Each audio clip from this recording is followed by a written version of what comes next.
Hello everyone, welcome back to my YouTube channel. तो आज हम इस वीडियो में बात करेंगे इलाहाबाद हाई कोर्ट के बारे में और जानेंगे कि जो डेली अरेंजमेंट लिस्ट आती है उसको कैसे डाउनलोड करेंगे और ये अरेंजमेंट होता क्या है। तो अगर आप जो है यंग एडवोकेट्स हैं, अभी रिसेंटली हाई कोर्ट ज्वाइन किए हैं, तो आपको बहुत सारी ऐसी बेसिक चीज़ें हैं जिसको सीखना ज़रूरी होता है। तो आज हम अरेंजमेंट के बारे में बात करेंगे कि अरेंजमेंट कैसे डाउनलोड करेंगे, अरेंजमेंट होता क्या है और इससे आपको क्या फ़ायदा होगा। तो वीडियो को शुरू करने से पहले एक बार फिर से आप सभी से रिक्वेस्ट है, अगर चैनल पे फर्स्ट टाइम विजिट कर रहे हैं तो चैनल को सब्सक्राइब कर लीजिए, बेल आइकन को प्रेस कर लीजिए ताकि जो भी वीडियो मैं अपलोड करूं उसकी लेटेस्ट नोटिफिकेशन आपको मिलती रहे। तो सबसे पहले हम बात कर लेते हैं अरेंजमेंट क्या होता है। तो अरेंजमेंट वो चीज़ है, फॉर एग्जाम्पल के तौर पे हम लोग समझते हैं, जैसे मान लीजिए कि आपका कोई मुकदमा कोर्ट नंबर 6 में लगा है या कोई मुकदमा कोर्ट नंबर 6 में लगा है और सपोज़ करिए कि कोर्ट नंबर 6 कल नहीं बैठेगी। तो अब उस कोर्ट का मुकदमा किस कोर्ट में ट्रांसफ़र गया है, इसकी नोटिफिकेशन जो है एक पीडीएफ फाइल के रूप में हाई कोर्ट के ऑफिशियल वेबसाइट पे एक दिन पहले अपलोड हो जाती है। हर कोर्ट का जो है, मतलब जो कोर्ट नहीं बैठने वाली होती है या जिस कोर्ट में बहुत ज़्यादा मुकदमे लगे होते हैं, तो वहाँ से कुछ मुकदमे किसी और कोर्ट में ट्रांसफ़र हो जाते हैं, या जो कोर्ट नहीं बैठ रही है तो उस कोर्ट का मुकदमा किसी और कोर्ट में चला जाता है। तो यही अरेंजमेंट होता है, यानी उस कोर्ट का मुकदमा जिस कोर्ट में गया है उसकी डिटेल यहाँ पे पब्लिश की जाती है। तो अगर आप किसी सीनियर के अंडर में काम कर रहे हैं तो आपको अरेंजमेंट आना बहुत ज़रूरी है, सीखना बहुत ज़रूरी है। क्योंकि अगर आप जो है अपने मोबाइल से अरेंजमेंट डाउनलोड कर लेते हैं, अरेंजमेंट देख करके आप जो है अपना लिस्ट तैयार कर लेते हैं, तो आपको ज़्यादा भागने दौड़ने की आवश्यकता नहीं होती है। वरना अगर आपको 10 मान लिया कि 10 मुकदमे लगे हैं कल, तो अब आपको जो है हर कोर्ट में जा कर के ये पता करना पड़ता है कि कहीं किसी कोर्ट का ट्रांसफ़र तो नहीं गया है दूसरे कोर्ट में, या अगर उस कोर्ट में मुकदमे ज़्यादा लगे हैं तो उस कोर्ट का बाकी का मुकदमा किस कोर्ट में ट्रांसफ़र गया है। तो इस असुविधा से बचने के लिए या ज़्यादा भाग दौड़ से बचने के लिए आप जो है डेली अरेंजमेंट को डाउनलोड कर सकते हैं। उसके अकॉर्डिंग जो है अपनी जो लिस्ट होती है उसको प्रिपेयर कर सकते हैं कि किस कोर्ट में कौन सा मुकदमा लगा है। तो इसलिए ये अरेंजमेंट पब्लिश की जाती है ताकि आपको हर कोर्ट में न भागना पड़े। मान लीजिए 20 मुकदमे आपके लगे हैं और 20 डिफरेंट कोर्ट में लगे हैं, तो अब आपको हर कोर्ट में भागने और दौड़ने की ज़रूरत नहीं पड़ती है। इसी अरेंजमेंट के थ्रू आप देख लेते हैं कि किस कोर्ट का मुकदमा कहाँ पे ट्रांसफ़र गया है, कहाँ नहीं गया है, क्या वो कोर्ट आज बैठेगी, अगर बैठी है तो क्या सारे मुकदमे वहीं होंगे या उस कोर्ट के मुकदमे किसी और कोर्ट में गए हैं। तो ये सारी जो अरेंजमेंट होती है कोर्ट केसेज की, वही जो है एक फ़ाइल के रूप में, पीडीएफ फाइल के रूप में हाई कोर्ट के ऑफिशियल वेबसाइट पे अपलोड की जाती है, जिसे अरेंजमेंट के नाम से जाना जाता है। तो हम देख लेते हैं कि अरेंजमेंट कैसे डाउनलोड करेंगे। यहाँ पर आपको सिंपली जो है गूगल का कोई ब्राउज़र ओपन कर लेना है और टाइप करना है इलाहाबाद हाई कोर्ट अरेंजमेंट। यहाँ पे मैं पहले से टाइप किया हुआ हूँ, इस पर हम क्लिक कर लेते हैं। जैसे ही क्लिक करेंगे तो जो ऑफिशियल वेबसाइट है उसके पेज पे आ जाएंगे। यहाँ पे देखिए सबसे ऊपर वाला जो ऑप्शन है high court, Allahabad high court of judicature at Allahabad, तो इस पर हम क्लिक करते हैं इस लिंक पे और देखते हैं। इस लिंक पे जैसे ही क्लिक करेंगे तो ये जो है अरेंजमेंट वाले पेज पे ले जाएगा। तो यहाँ पे देखिए लिखा हुआ है वेब डायरी इवेंट्स, तो इसमें वो सारे जो है डिटेल्स भी अवेलेबल होते हैं। मान लीजिए आपने कोई मुकदमा फाइल किया और उस पर कोई डिफेक्ट लग गई, या फिर अगर वो क्लियर है तो उसकी भी लिस्ट पब्लिश की जाती है कि 25/8/2023 में जो मुकदमे फाइल किए गए थे वो क्लियर हो गए हैं, उसकी लिस्ट ये है। यहाँ पे देख लेते हैं।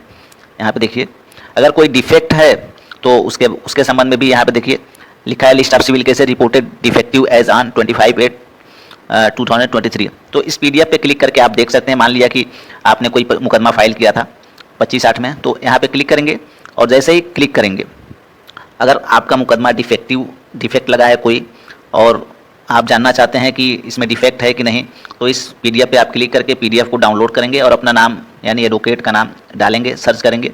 अगर आपका नाम वहाँ पे आएगा तो वहाँ पे दिखा देगा कि आपने जो मुकदमा फाइल किया है उसमें डिफेक्ट है, और क्या डिफेक्ट है वो आगे लिखा रहता है कि ये डिफेक्ट है, इसको रिमूव कर दीजिए। उसके बाद से आपका जो केस है जो फाइल किए हैं वो क्लियर हो जाएगा, डिफेक्ट रिमूव हो जाएगा। तो यहाँ से ये चीज़ें भी आप उसको डाउनलोड कर सकते हैं, देख सकते हैं। हम अरेंजमेंट की बात कर रहे थे, तो अरेंजमेंट को कैसे देखना है यहाँ पे देखिए पॉइंट नंबर 13 है notice regarding arrangement of cases listed on 25/8/2023, यानी 25/8/2023 को जो इलाहाबाद हाई कोर्ट में जो केसेज लगे हुए हैं, जो अरेंजमेंट है उसका यहाँ पे पीडीएफ है। उस पीडीएफ पे क्लिक करके हम डाउनलोड कर सकते हैं। लखनऊ बेंच की भी पीडीएफ आती है, उसको भी हम डाउनलोड करके जो है क्लिक करके डाउनलोड कर सकते हैं। तो ये फर्स्ट देखिए नोटिस है। उसके बाद से दूसरी नोटिस भी आई है, second notice regarding arrangement of cases listed on 25/8/2023 at Allahabad. तो देखिए एक लिस्ट आती है, वो ऑलमोस्ट एक दिन पहले आ जाती है, शाम तक 8 बजे तक जो है अरेंजमेंट आ जाती है पहली, और दूसरी अरेंजमेंट जो आती है वो 10 बजे के बाद लगभग आती है। तो आपको अरेंजमेंट देख लेना चाहिए अगर आपके मुकदमे लगे हैं और आप हर कोर्ट में जाने से बचना चाह रहे हैं, भागने दौड़ने से बचना चाह रहे हैं, तो आप घर बैठे अपने मोबाइल से अरेंजमेंट डाउनलोड करके चेक कर सकते हैं कि आपका केस कहीं फला कोर्ट से फला कोर्ट में ट्रांसफ़र तो नहीं हुआ है। उसके बाद से एक बार 10 बजे के बाद दिन में, यानी जिस दिन मुकदमा लगा रहता है उसके बाद से भी एक बार आपको अरेंजमेंट चेक कर लेना चाहिए कि कहीं दूसरा कोई अरेंजमेंट तो नहीं आ गया, और जिस कोर्ट में मुकदमा गया है कहीं वहाँ से कहीं किसी दूसरे कोर्ट में तो ट्रांसफ़र नहीं हो गया। तो कभी कभी 2 से 3 अरेंजमेंट आ जाते हैं एक ही दिन में, तो उसको आप लोग को देख लेना चाहिए। तो हम यहाँ पे डाउनलोड करके देख लेते हैं यहाँ पे PDF को। तो जैसे ही PDF डाउनलोड करेंगे ये इस तरह से ओपन होके आ जाएगा और यहाँ पे सारी चीज़ें जो है PDF में दी रहेंगी कि किस कोर्ट का मुकदमा किस कोर्ट में ट्रांसफ़र गया है, कोर्ट कब बैठेगी, कब टेकअप होगा, ये सारी चीज़ें इसमें मेंशन होती है। फॉर एग्जांपल के तौर पे मान लिया मैंने यहाँ पे पॉइंट नंबर 8 देख लेते हैं। Honourable mister justice Piyush Agarwal court number 5, यानी कि कोर्ट नंबर 5 में बैठते हैं in addition to his own determination, यानी कोर्ट नंबर 5 के जो मुकदमे हैं उसको करने के बाद से सीरियल नंबर 118 से 157 ऑफ कोर्ट नंबर 88, यानी कोर्ट नंबर 88 का जो सीरियल नंबर 118 से 157 तक के मुकदमे हैं वो कोर्ट नंबर 5 में आए हैं। और टेकअप कब होंगे, जब ये इनके कोर्ट का यानी कोर्ट नंबर 5 का जब केसेस खत्म हो जाएगा उसके बाद से जो ट्रांसफ़र आया है कोर्ट नंबर 88 का वो टेकअप होगा। दूसरा देख लेते हैं पॉइंट नंबर 9 देखिए। ऑनरेबल मिस्टर जस्टिस विकास बुधवार कोर्ट नंबर 35, यानी कोर्ट नंबर 35 में ये बैठते हैं।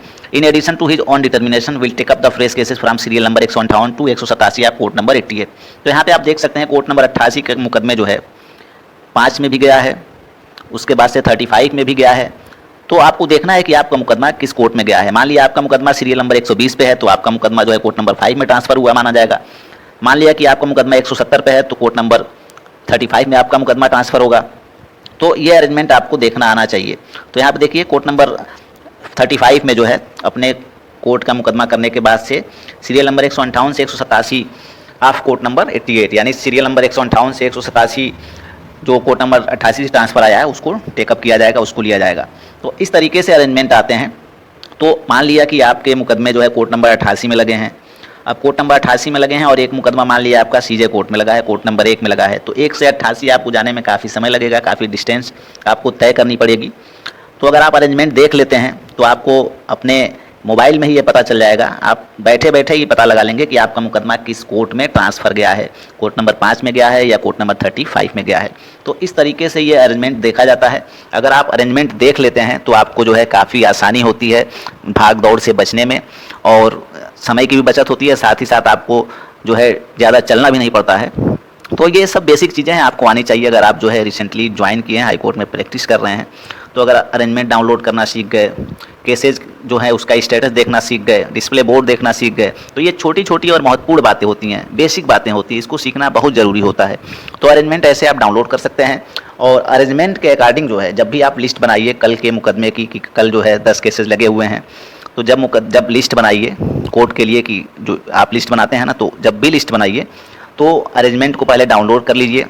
उसके बाद से अरेंजमेंट देख लीजिए एक बार कि आपका जो मुकदमा लगा है वो कहीं ट्रांसफ़र तो नहीं गया है। उसके अकॉर्डिंग अपनी लिस्ट बनाइए ताकि आपको फिर जो है कन्फ्यूजन ना हो कि आपका मुकदमा 88 में लगा है या कोर्ट नंबर 5 में लगा है या कोर्ट नंबर 5 में लगा है। तो इस तरीके से आसानी रहती है, आपको भाग दौड़ से भी बच जाते हैं, समय की भी बचत हो जाती है और सब कुछ आसानी से आपको जो है उपलब्ध हो जाता है। तो इस तरीके से अरेंजमेंट देखते हैं। तो उम्मीद करता हूँ अरेंजमेंट के बारे में जो भी चीज़ें मैं आपको बताया हूँ समझ गए होंगे। देखिए कोशिश करिए, बेसिक चीज़ें आप सीख जाएंगे। मोबाइल से बहुत सारे काम जो है हाई कोर्ट के आपके हो जाते हैं। केसेस डिटेल आपको चेक करना है, स्टेटस चेक करना है, कोई जजमेंट निकालना है, कोई आर्डर निकालना है या फिर अरेंजमेंट देखना, ये जो छोटी छोटी चीज़ें हैं लेकिन इंपॉर्टेंट चीज़ें हैं, बेसिक चीज़ें हैं, इसको आपको सीखना आना चाहिए। अगर ये सारी चीज़ें आप सीख लेते हैं तो बहुत सारी जो बर्डन होती हैं आपके ऊपर वो कम हो जाती हैं। आपको एक कोर्ट से दूसरे कोर्ट में भागने की ज़रूरत नहीं पड़ती है अगर आप अरेंजमेंट डाउनलोड कर लेते हैं, उसके अकॉर्डिंग अपनी लिस्ट तैयार कर लेते हैं और उसके अकॉर्डिंग जो है अपने मुकदमे को वॉच करते हैं। तो मिलते हैं नेक्स्ट वीडियो में। धन्यवाद।